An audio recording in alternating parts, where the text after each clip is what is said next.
சோழ சிரஞ்சீவி அத்தியாயம் 44. திருமல்லையில் அலைகளின் வீச்சு அதிகமானது. வழக்கத்தை மீறி கடலில் சீற்றம் தெரிந்தது. மீனவர்கள் தத்தம் படகுகளை கரைக்கு கொணர்ந்து இழுத்து வைத்து கட்டினர். என்ன இது, வழக்கத்துக்கு மாறாக கடல் சீற்றம் அதிகமாக உள்ளதே, இப்பருவநிலையில் இது சாத்தியமில்லையே என்று புலம்பினான் ஒரு மீனவன். இயற்கைக்கு விரோதமாக ஏதேனும் நடக்கவிருப்பதை, தர்மம் தவறிய செயல் நடக்கப் போவதை இது போன்ற செயல்களின் மூலம் இயற்கை சில சமயம் அறிவிப்பதுண்டு என்றார் கரையோரம் அமர்ந்திருந்த ஒரு முதியவர். இறைவா, என் மக்களை காப்பாற்றும், அதர்மமாய் ஏதும் நடக்காமல் காத்திரும் என்று இறைஞ்சினான் அந்த மீனவன். காலம் எவரது கோரிக்கையையும் காதில் போட்டுக்கொள்வதே இல்லை. விதியின் கட்டளையை விரைந்து செயல்படுத்துவதை தவிர அதற்கு வேறு வேலையும் இல்லை.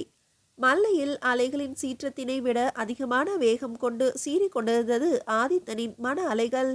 எதிரே அன்பு தம்பி அருண்மொழியும் உடன் பார்த்திவேந்திரனும் ஆதித்தனின் அடுத்த வார்த்தைக்கு காத்திருந்தனர். அண்ணா, சற்று பொறுமையாக சிந்தித்து பாருங்கள். உங்களது முடிவில்தான் சோழத்தின் எதிர்காலமே உள்ளது என்று அருண்மொழியை கோபத்தோடு முறைத்தான் ஆதித்தன். அருண்மொழி, உன்னை தவிர வேறு எவர் வந்து இந்த தகவலை கூறியிருந்தாலும் அவனது தலையை உடலில் இருந்து பிரித்து எடுத்திருப்பேன் இந்நேரம். நானாவது காத்திருப்பதாவது? இத்தனை ஆண்டுகள் ஈழத்தரசனின் காலடியில் நம் இனத்தின் மானம் நமக்காக காத்திருப்பது உங்கள் எவருக்குமே புரியவில்லையா? பாண்டியன் மணிமுடியும் ஆரமும் மீட்காத வரை சோழத்திற்கு உறக்கமில்லை என்பதை மனத்து போனீர்களா? பேடிப்பயல் மதுராந்தகனுக்கு ஓராண்டு காலம் என்ன, பல்லாண்டு காலம் கொடுத்தாலும் பயனில்லை. எதற்காக இந்த காலதாமதம்? என்னை அடக்கி வைக்கவா, அல்லது அந்த மதுராந்தகனை சோழ சிம்மாசனத்தில் அமர்த்தவா? தேவையில்லாத கால விரயம் என்பது புரியவில்லையா? அண்ணா, தந்தையின் நிலையையும் சற்று யோசியுங்களேன் என்றான் அருண்மொழி. என்ன நிலை அவருக்கு? ஈழத்து போருக்கும் அவர் கொடுத்த வாக்கிற்கும் சம்பந்தமே இல்லையே. பிறகு எதற்கு ஓராண்டு அவகாசம்? சோழத்தின் அடுத்த அரசரை நியமிப்பதற்காகவா இந்த போர்? இல்லையே. என் முன்னோர் இழந்துவிட்ட மரியாதையை மீட்டெடுக்கவே இப்போர். என் வாழ்வின் லட்சியம் இது. இதை எனக்குள் பதிய வைத்த தந்தையே இப்போது இதற்கு குறுக்கே நிற்பதுதான் வேதனை. அண்ணா, அதற்கான காலம் வரும் வரை என ஆரம்பித்த அருண்மொழியை நோக்கி, எப்போது வரும் அருண்மொழி, எப்போது? சுற்றி இருக்கும் அத்துணை எதிரிகளையும் அடக்கி வைத்து இந்த போருக்காக காலம் கனிந்த வேளையில் காத்திருப்பது எதற்காக? உன் மனதை தொட்டு சொல் அருண்மொழி. மதுராந்தகனால் ஈழத்தை வென்றுவிட இயலுமா? மணிமுடியை மீட்டு வர இயலுமா? மாதண்ட நாயகன் பட்டம் பெற தகுதியுள்ளவனா இந்த மதுராந்தகன்? இதுவரை அவருக்கு நாம் வாய்ப்பும் அளிக்கவில்லையே அண்ணா. இப்போரினை அதற்கான வாய்ப்பாக கேட்கிறார். அதில் ஏதும் தவறில்லையே. வாய்ப்பளித்தால் வெறினாய் வேங்கையாகிவிடாது அருண்மொழி. எனக்கு பதிலாக நீ செல்கிறாய் என சொல். மகிழ்ச்சியோடு விலகி நிற்கிறேன். ஏனெனில் உன் வீரம் நான் அறிவேன். அதை விடுத்து நல்லதோர் வாய்ப்பினை தள்ளி போடுவது என்பது நம் அழிவினை நாமே தேடிக்கொள்வதற்கு சமம். வேறு வழியில்லை அண்ணா, விட்டுத்தான் பிடிக்க வேண்டும். ஏனில்லை? நீ உன் தென் திசை படைகளோடு தயாராக இரு. நான் என் வடதிசை படைகளோடு வருகிறேன். நாகையின் வழியே கடல் கடப்போம். ஈழத்தினை நம் காலில் விழ வைத்து பறிகொடுத்த மானத்தினை மீட்டுவிட்டு திரும்புவோம். ஆவேசமானான் ஆதித்தன். ஈழத்தை தொடும் முன்பு சோழத்தை தாண்ட வேண்டும் என்பதை மறந்து போனீர்களே அண்ணா. ஐயோ, சோழத்தின் மாண்பை மீட்க சோழமே தடையாக இருக்கிறதே. இது தர்மம் தானா அருண்மொழி? வேதனையோடு கேட்டான் ஆதித்தன். வேறு சில தர்ம நியாயங்களுக்கும் நாம் கட்டுப்பட வேண்டியுள்ளதே அண்ணா. முடியாது. என்னால் எதற்கும் எவர் கட்டளைக்கும் கட்டுப்பட முடியாது.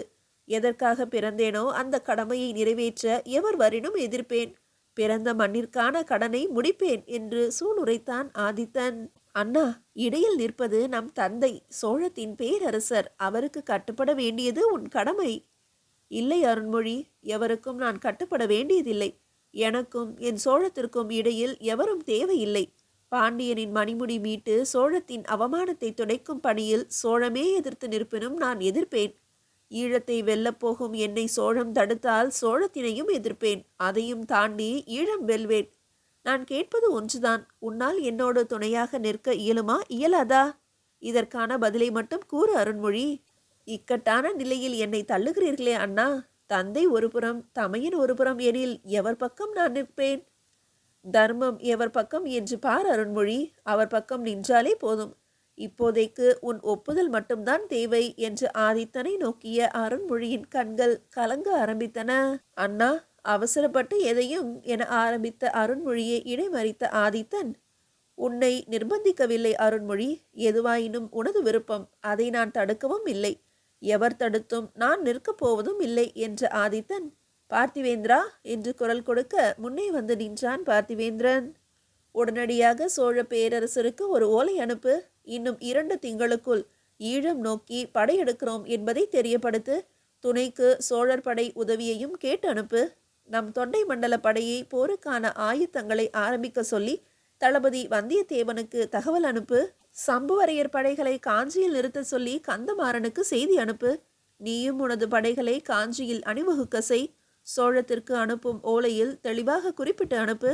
சோழத்தின் மானம் காக்கும் போர் இது என்று. பாண்டிய மணிமுடியை மீட்டு சோழ பேரரசரின் காலடியில் வைக்காது இப்படை நாடு திரும்பாது என தெளிவாக எழுதி அனுப்பு. இதை தடுக்க எவர் வரினும் அவர்களை இந்த ஆதித்த கரிகாலன் விண்ணுலகம் அனுப்ப தயங்க மாட்டான் என்பதையும் எழுதி அனுப்பு. அத்தனையும் உடனே ஒரு ஓலையில் எழுதி கொண்டு வா, இப்போதே. கட்டளையிட்ட ஆதித்தனின் குரல் கேட்டு நடுங்கியது அருண்மொழியின் உடல். இதோ இப்போதே என கூறி வெளியேறினான் பார்த்திவேந்திரன். அண்ணா, இது அவசியம்தானா? அருண்மொழியின் குரல் தழுதழுத்தது. அவசியம் மட்டுமல்ல, இது அவசரமாக செய்ய வேண்டியதும் கூட. உனக்கு புரியாது அருண்மொழி. சினம் கொண்ட சிங்கத்தினை சீண்டி பார்த்து விட்டான் மதுராந்தகன். அவனுக்கும் தெரிய வேண்டுமல்லவா இந்த ஆதித்தன் யார் என்பது? அது கிடக்கட்டும் தம்பி, எனக்கு ஒரு உறுதிமொழி தருவாயா? சோழத்திற்காக சோழத்தின் பெயரால் கேட்கிறேன் என்று ஆதித்தனின் அருகில் நெருங்கிய அருண்மொழி, சொல்லுங்கள் அண்ணா, நான் மறுக்காதவாறு கேளுங்கள் அண்ணா என்றான். அருண்மொழி, ஒருவேளை ஈழத்தை நோக்கிய இப்போரில் நான் ஈழத்திலோ அல்லது சோழத்திலோ மரணித்து விட்டால், நான் கொண்ட கடமை முடிக்கும் முன்பு இறந்துவிட்டால், அப்பணியை நீயோ அல்லது உனது வம்சமோ முடித்து வைத்து மணிமுடியை மீட்டு வருவோம் என்று எனக்கு உறுதியளிப்பாயா அருண்மொழி? கேட்ட ஆதித்தனின் கண்கள் கலங்கியதை தனது வாழ்நாளில் முதன்முறையாக கண்டான் அருண்மொழி. அப்படி ஏதும் நடக்காது அண்ணா, உங்களுக்கு ஒன்றும் நேராது, நீங்கள் நினைத்ததை முடிப்பீர்கள் அண்ணா என்று கூறுவதற்குள் திணறி போனான் அருண்மொழி. நாளை என்பதை எவரும் நிர்ணயிக்க முடியாது அருண்மொழி. எனக்கு என்ன நேர்ந்தாலும் கவலை இல்லை. என் எண்ணம் நிறைவேற வேண்டும். சோழத்தின் மரியாதை காக்கப்பட வேண்டும். அது என்னால் இயலவில்லை எனில் உன்னால் முடிய வேண்டும் அருண்மொழி. எனக்காக இதனை செய்வாயா? ஏக்கத்தோடு கேட்ட ஆதித்தனின் கைகளை பிடித்து, நிச்சயம் செய்வேன் அண்ணா. நானோ என் வாரிசோ நிச்சயம் மணிமுடி மீட்டு உனது ஆசையை நிறைவேற்றுவோம். இது உறுதி. அதே சமயம் இதற்கு அவசியம் இருக்க போவதில்லை என்பதையும் கூறிக்கொள்கிறேன் அண்ணா என்று விம்மினான் அருண்மொழி. அதே நேரம் கைகளில் ஓலையோடு பார்த்திவேந்திரன் உள்ளே நுழைந்தான். அதை வாங்கி படித்த ஆதித்தன் தனது லட்சணையை அதில் பதித்தான். ஓலை தன்னை ஒரு குழலில் இட்டு அருண்மொழியிடம் நீட்டினான். இதை சோழ பேரரசரிடம் சேர்த்துவிடு என்றான். கலங்கிய இதயத்தோடு அதனை வாங்கிய அருண்மொழி ஏதோ பேச ஆரம்பிக்கும் முன்பு, சந்திப்போம் அருண்மொழி, மீண்டும் களத்தில் போய் வா தம்பி என்று கூறிய வேகத்திலேயே அவ்வறையை விட்டு வெளியேறினான் ஆதித்தன். செய்வது அறியாது திகைத்து நின்ற அருண்மொழியின் மனதில் ஒரே ஒரு கேள்விதான் குழம்பி நின்றது. களத்தில் சந்திப்போம் என்கிறாரே, தம்பியாகவா எதிரியாகவா? எப்படி சந்திப்பது என்பதுதான் அந்த கேள்வி. மீதியை அடுத்த அத்தியாயத்தில் காணலாம். அத்தியாயம் 45. ஆதித்தனின் ஓலை அருண்மொழியோடு வேக வேகமாக தஞ்சை நோக்கி பயணித்து கொண்டிருக்க நடந்தவைகளை பார்த்திவேந்திரனின் மூலம் அறிந்து கொண்ட வந்தியத்தேவன் பரபரப்பாக காஞ்சியின் அரண்மனைக்குள் நுழைந்தான். அவசரப்பட்டு விட்டீர்கள் அரசே என்று உள்ளே நுழையும் போதே பதட்டத்தோடு கூறிக்கொண்டு வந்த வந்தியத்தேவனை முகத்தில் மெல்லியதோர் புன்னகையோடு வரவேற்றான் ஆதித்த கரிகாலன். வேறு வழியில்லாமல் போனது வந்தியத்தேவரே. எண்ணங்கள் ஈடேற வேண்டுமெனில் சில துயரங்களை தாங்கத்தான் வேண்டியுள்ளது என்றான் ஆதித்தன் வேதனையோடு. எதிர்க்க போவது எவர் என்பதை அறிந்துதான் சொல்கிறீர்களா அரசே? சோழத்தை தாண்டித்தான் ஈழத்தை அணுக முடியும் என்ற நிலையில்.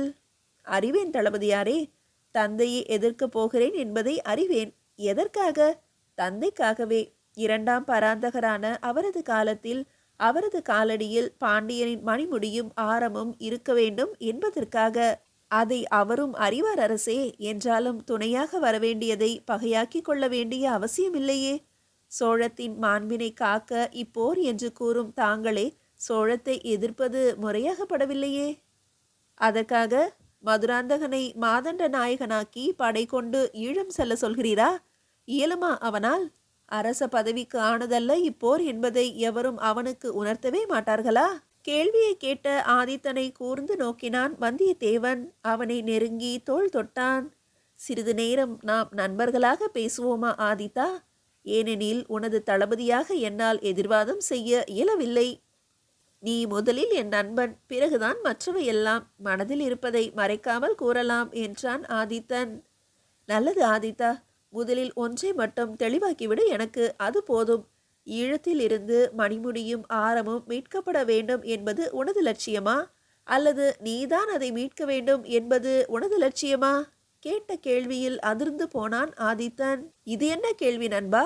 அவை மீட்டாக வேண்டும் என்பதே எனது லட்சியம். அதை நீ அறியாததா? நேரடியான பதில் தரவில்லை நண்பா. பரவாயில்லை. மதுராந்தகனால் அவற்றை மீட்க முடியாது என கூறும் அதே நேரம் வேறு எவராலும் மீட்க முடியும் என்பதனையும் கூற முடியுமா உன்னை தவிர்த்து? கேட்டான் வந்தியத்தேவன். இது தனி மனித முயற்சி அல்ல என்றாலும் நீ கேட்டதால் சொல்கிறேன். என் தம்பி அருண்மொழி படை கொண்டு சென்றால் இயலும் என்றான் ஆதித்தன். பேரரசர் சுந்தர சோழரை மாதண்ட நாயகனாக படை கொண்டு சென்றால் இயலுமா இயலாதா? இந்த கேள்வியில் மிரண்டு போனான் ஆதித்தன். இயலாது என்ற வார்த்தை அவரது அகராதியிலேயே கிடையாது நண்பா. அப்படி மட்டும் நடந்தால் நான் ஒரு சாதாரண வீரனாக கூட அப்படையில் பங்கேற்க தயாராக இருப்பேனே. மதுரை கொண்ட இரண்டாம் பராந்தகரான என் தந்தை சுந்தர சோழரின் வீர ரத்தம் தானே நானும் அருண்மொழியும். ஆனால் இதனை என் தந்தை செயல்படுத்தாமலே இருக்கிறாரே என்பதுதான் வேதனை. இல்லை ஆதித்தா, அவரை செயல்படவே விடவில்லை என்பதுதான் உண்மை என்று வந்தியத்தேவனை ஆச்சரியமாக நோக்கினான். சோழ பேரரசரை கட்டி போடும் அளவிற்கு எவரேனும் உள்ளாரா நண்பா? ஓ, ஒருவேளை சோழமாதேவியார் செம்பியனாரை கூறுகிறாயா? இல்லை, நம் பேரரசரை செயல்பட விடாமல் தடுத்து நிற்பது நீதான் ஆதித்தா. சொல்வதற்கு வேதனையாகத்தான் உள்ளது, ஆனால் உண்மை இதுதான் என்று வந்தியத்தேவனை அனல் கக்கும் விழிகளால் நோக்கினான் ஆதித்தன்.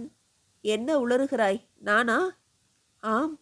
மணிமுடி மீட்க போர் போர் என பல காலமாக கூறி வரும் நீ, முதலாம் பராந்தகரால் கைப்பற்றாமல் போன அவற்றினை மீட்டு இரண்டாம் பராந்தகரான உனது தந்தையின் காலடியில் சமர்ப்பிப்பேன் என்று கூறி வரும் நீ, என்றேனும் ஒரு நாள் அதை இரண்டாம் பராந்தகரை சென்று மீட்டு வந்தால் எத்துணை பெருமை என்பதை யோசித்து பார்த்தாயா?